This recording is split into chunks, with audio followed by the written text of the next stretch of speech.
you have it, the Four of Swords, Two of Wands, and the Knight of Cups.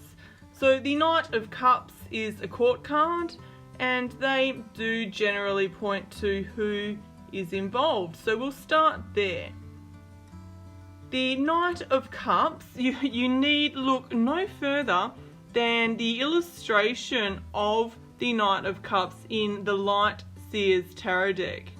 He is sometimes referred to colloquially as the Knight in Shining Armour or Prince Charming. So cups represent emotion, so the emotional realm. So the Knight of Cups is the bit of a Romeo card. He's sensitive, enthusiastic, he follows his heart. There is an ability though with him to be unrealistic, have rose tinted glasses, is that the term? So sometimes he fails to notice red flags, anything that might detract from this dream vision that he has for himself and his future. So it's a bit of a dreamer, as you can see here in the symbolism here. As I said, cups represent emotion, and there he is holding out the cup, sort of like he is offering it. Next, we'll look at the experience. So the experience card here is the Four of Swords.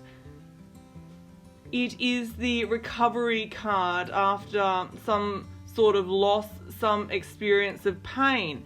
To understand the Four of Swords quite thoroughly, it helps to see the Three of Swords. So feast your eyes on this card.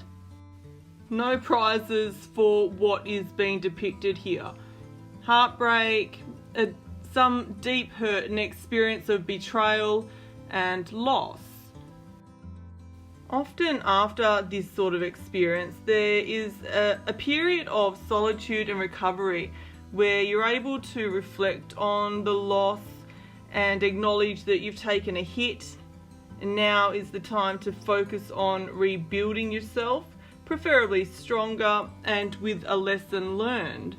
I quite like the symbolism here, because those three swords are still dangling above him, but now he's got one right beside him, so he's got one that he can grab to defend himself in the future.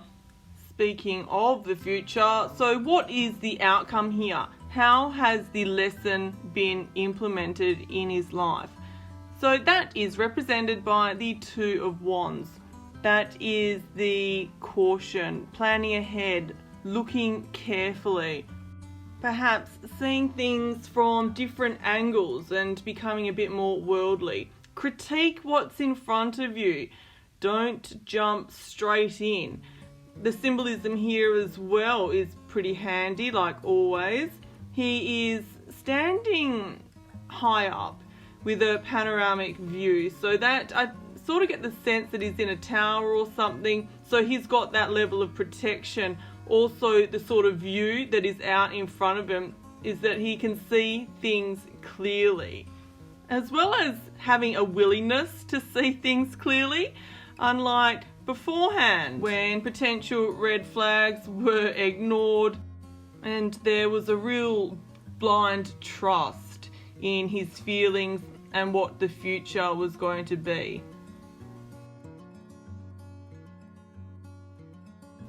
There you have it, the experience of heartbreak and the lessons it can teach, and how we can protect ourselves from making the same mistake twice.